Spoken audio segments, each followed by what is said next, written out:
गोरखपुर के बहुचर्चित राखी हत्याकांड में 7 साल के बाद एक बड़ा और चौंकाने वाला खुलासा हुआ है। नेपाल से आई पोस्टमार्टम रिपोर्ट ने इस हत्याकांड की पूरी कहानी ही बदल कर रख दी है। अब यह साफ हो गया है कि शाहपुर थाना क्षेत्र की रहने वाली राखी श्रीवास्तव की हत्या पहाड़ियों से फेंक कर नहीं की गई थी, बल्कि उसके सिर और पेट पर भारी वस्तु से जानलेवा वार किया गया था। नेपाल सरकार की ओर से भेजी गई पोस्टमार्टम रिपोर्ट के अनुसार हत्या बेहद ही हिंसक तरीके से की गई थी।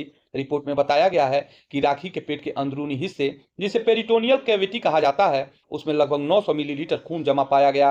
इतना ही नहीं, लीवर के दाहिने हिस्से में गाढ़ा और तिरछा घाव भी मिला, जो किसी भारी या तेज वस्तु से वार किए जाने की ओर इशारा करता है। पोस्टमार्टम रिपोर्ट में यह भी स्पष्ट किया गया है कि पेट की अंदरूनी झिल्लियों और ओमेंट्स यानी कि पेट का पर्दा पूरी तरह से क्षतिग्रस्त था। वहीं छाती, फेफड़े, हृदय और श्वसन तंत्र पूरी तरह सामान्य पाए गए, जिससे यह साफ होता है कि मौत किसी दुर्घटना या प्राकृतिक कारण से नहीं, बल्कि पूरी तरह से हिंसक हमले के कारण हुई थी। सिर पर लगी गंभीर चोट को भी मौत का अहम कारण माना गया है। यह वही मामला है जिसमें पहले दावा किया जा रहा था कि आरोपियों ने राखी को पहाड़ी से धक्का देकर हत्या को हादसा का रूप देने की कोशिश की थी, लेकिन नेपाल से आई इस रिपोर्ट ने उस दावे को पूरी तरह खारिज कर दिया है। आपको बता दें कि राखी श्रीवास्तव वर्ष 2018 में अपने पति मनीष सिन्हा के साथ नेपाल भ्रमण पर गई थी। इसी दौरान नेपाल के कास्की जिले के सारंगकोट क्षेत्र से उनका अपहरण किया गया और बाद में उनकी हत्या कर दी गई। नेपाल पुलिस के अनुसार पोखरा लेखनाथ महानगर पालिका के वार्ड नंबर 15 देउराली सुमती स्थित थोपसे खोला सामुदायिक वन क्षेत्र में सड़क किनारे झाड़ियों के बीच सूखे पत्ते से ढका हुआ राखी का शव बरामद किया गया था।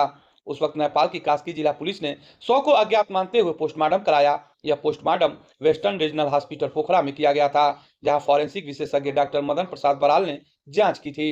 रिपोर्ट में यह भी उल्लेख है कि शव को कोल्ड चेंबर में रखे जाने के कारण मौत का सटीक समय निर्धारित करना संभव नहीं हो सका, लेकिन अनुमान है कि मौत शव मिलने से 6 से 24 घंटे पहले हो चुकी थी।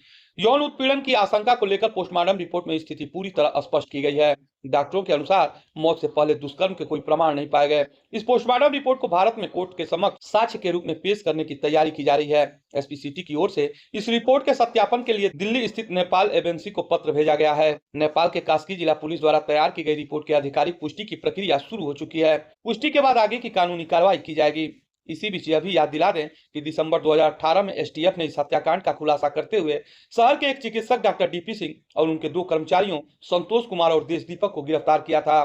तीनों पर हत्या का आरोप है और फिलहाल तीनों आरोपी जमानत पर जेल से बाहर हैं। अब 7 साल बाद नेपाल से आई इस पोस्टमार्टम रिपोर्ट ने पूरे मामले को नई दिशा दे दी है।